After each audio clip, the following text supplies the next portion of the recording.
We wait for the first blessed hints of spring, but the winds howl, taunting us, flinging more snow on our faces. We ask who we have to sacrifice someone to in order to feel warmth again. Some of us, at least, are joking. These are the recordings of Dr. Cornelius Plink.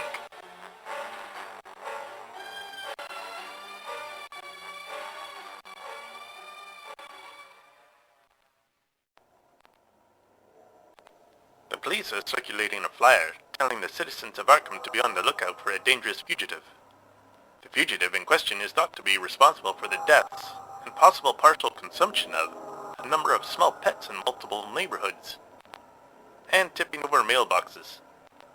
What truly chilled my bones about the flyer is that the description matches that of the gangster that came to me with the mysterious sucker marks upon his body. I'm worried that I didn't do nearly enough for him. But in my defense, there was nothing in his diagnosis that would have led me to believe that he'd be compelled to knock over mailboxes.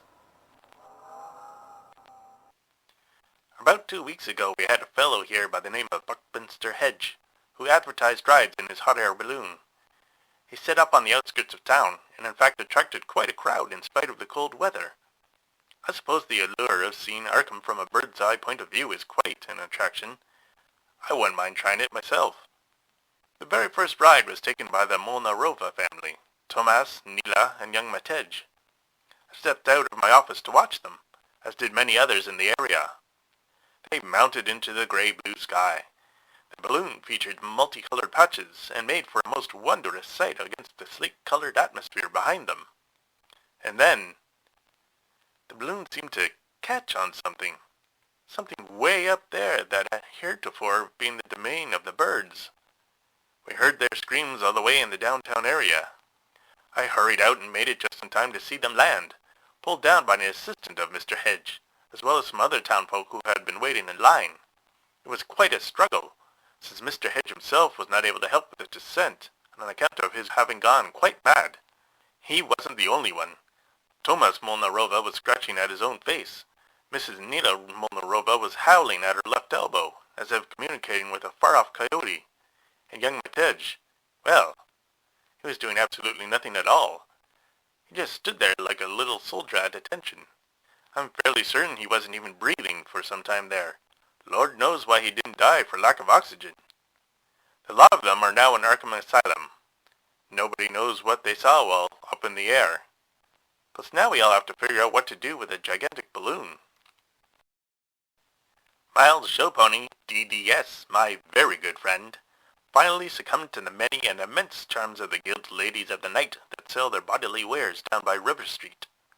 He came to me in a panic the next morning, confessing that he had paid a staggering amount of money to spend some time with one of the women in one of the shabby hotels that lay close by.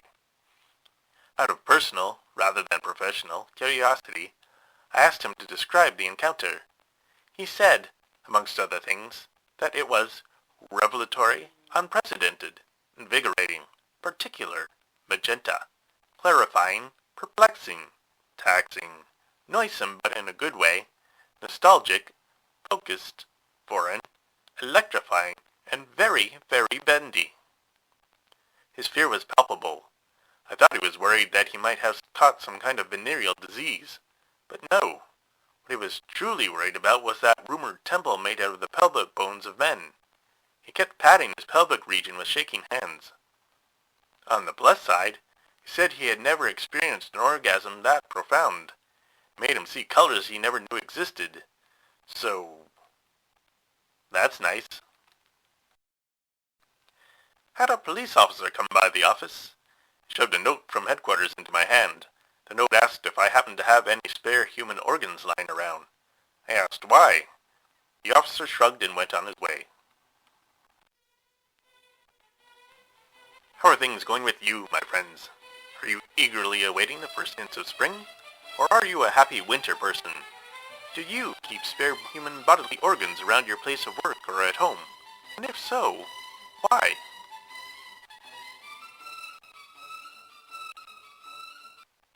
Miss Weetamoo, my housekeeper, had noted that the plumbing in my house had been making some rather odd noises. Squeaks in the upstairs water closet, moans in the kitchen, that sort of thing. I called in a plumber. Forsyth Pilsner Pilsner is his name. He went about my home, upstairs, downstairs, into the cellar, clucking his tongue and banging on my pipes with a wrench. Finally, he installed himself under the sink in the kitchen and got down to business. Or so I assumed, anyway. Both Miss Weetamoo and I were drawn to the kitchen, where we were to find Mr. Pilsner half hidden under the sink, his coverall-clad legs sticking out halfway across the floor. A tall fellow is the plumber. His large red toolbox remained closed. Instead, he had opened up a smaller black toolbox. On a cloth beside him were not wrenches or whatever paraphernalia one would usually expect from a plumber. Oh no! Instead, there were black candles, a single curved horn from a ram, and what looked to be a jar of thick, dark blood. There was also a selection of cheeses and grapes, but I assumed the latter was Mr. Pilsner's lunch. Miss Weetamoo and I had been drawn to the kitchen because of Mr. Pilsner's muttering. Neither of us could quite make out what he was saying, but these didn't sound like the self-directed utterances of a preoccupied mind, the kind of muttering we all do when trying to fix our car engine or figure out a government tax form. No, this sounded more like there was a full conversation going on there, under my kitchen sink. I say full because the plumbing was clearly answering back. Needless to say, I can't really recommend Mr. Pilsner's plumbing services to Arkham homeowners. Aside from the conversation with my pipes, he also charges a small fortune, and the noises from the plumbing are worse than ever. On the bus side, Miss Weetamoo and I shared more than one glance while all this questionable plumbing activity was going on. I haven't got along with her this well in months. Well, this is just too much. As a medical professional, I am of course all for enacting bylaws to protect the health and welfare of Arkham citizens. But a pamphlet has been sent around, listing bylaws that the town council is considering putting into effect. Driver's licenses for baby prams, nobody allowed to look up to check if the sun is still there on the first Friday of every month, reporting any bodies found with human-shaped bites out of them, followed immediately by taking a lifelong vow of silence. Honestly, we are becoming a bit of a nanny state here. Regarding my plumbing, Miss Weetamoo had her grandmother stop by to do a cleansing ritual. The whole house now smells strongly of sage and clean magic, so that's nice. Plus, the noises in the pipes have stopped entirely, after a bout of extreme screaming. So if you have any plumbing woes of your own, you could do worse than see Miss Weetamoo about her grandmother's availability. I do believe I'm starting to see strange encoded messages all around town. On billboards, on business signs, in the Arkham Advertiser. I would attempt to crack these codes, or at least jot them down, but it's all made rather difficult by the fact that I can only see them in my peripheral vision. I asked Miss Weetamoo if she had noticed any such codes. She said she had not. She didn't have time to discuss the matter, though, as she instantly made up some excuse about having to go shopping and whisked her way out of the house. I wish she wouldn't rush out like that. She didn't give me the chance to ask her to pick up some grapes. The ones the plumber, Mr. Pilsner, had looked delicious. Just another note about Miss Weetamoo's grandmother. I didn't mention this earlier because, well, it's a tad embarrassing.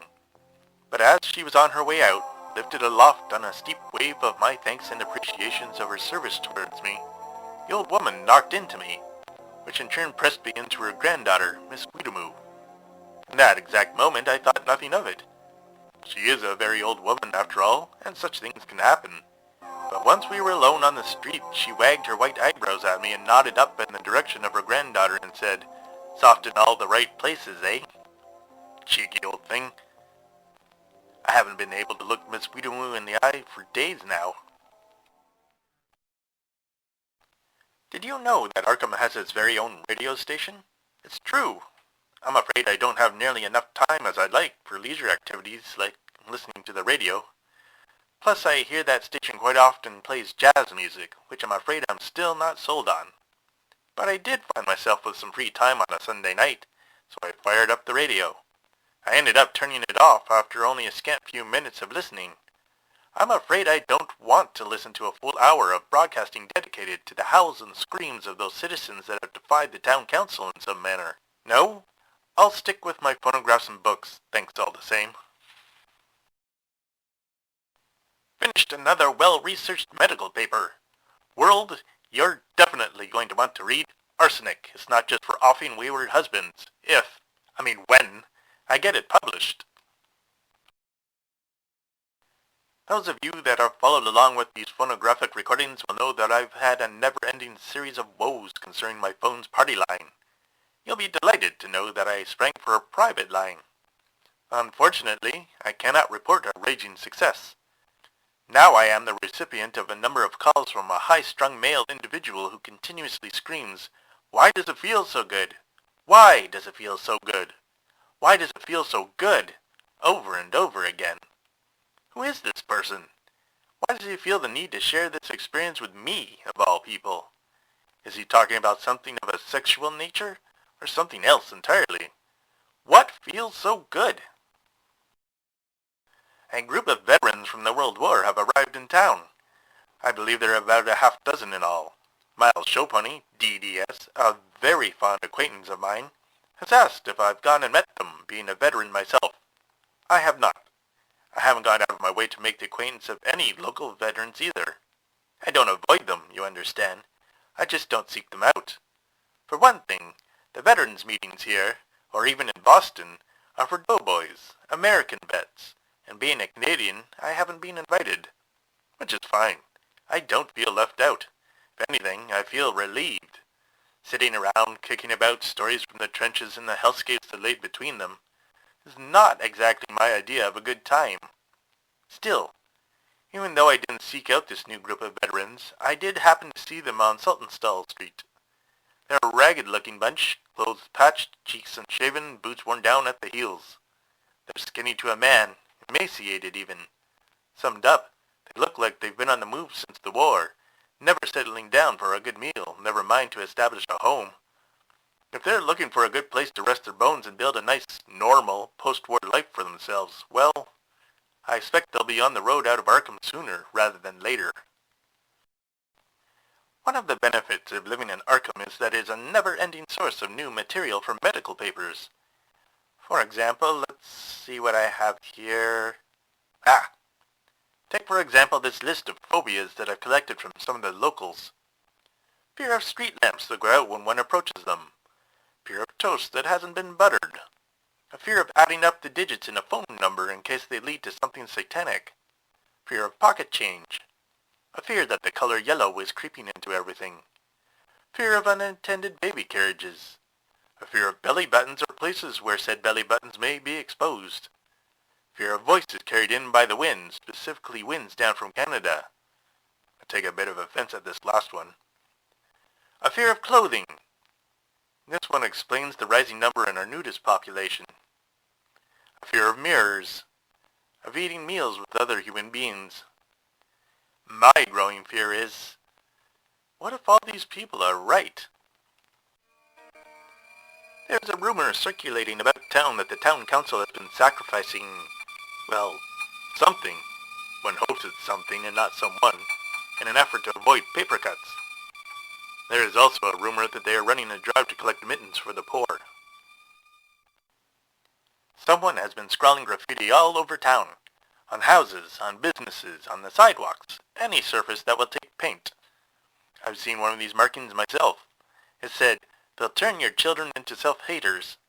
These fear-mongering markings are having an odd effect on the populace, making many vote against their own best self-interests. I almost hope there is some kind of dark magic associated with the graffiti. It's more frightening to think that people would give in to such unsubstantiated claims without any proof. Plus the spelling of the markings is truly appalling. A temperance group has managed to shut down the Knees Up dance hall. I'm not sure how this group of old ladies even found the place, as it seems to disappear when one isn't specifically invited to attend one of its soirees. But find it they did, and cited prohibition laws in order to have the party palace closed. That, plus they waved around placards claiming that any lips that touched alcohol would never touch theirs.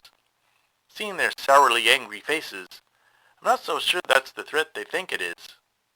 At any rate, the Knees Up is gone, at least for the foreseeable future. Which means that Miss Hootie Commonprance is out of a job. Or, at least she was. Yes, that's right. I've hired her on as my nursing assistant. I was unable to resist her tears when she came to me with the news of the Knees Up's being shut down.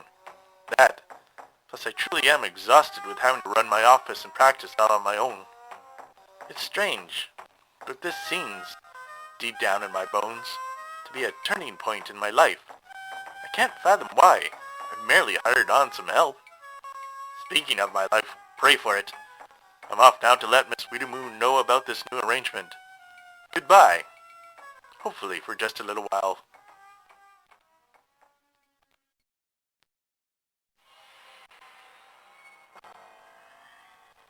Overnight for Observation was created by Daniel Fox. Daniel is the author of the Ida Bly series of historical noir thriller novels.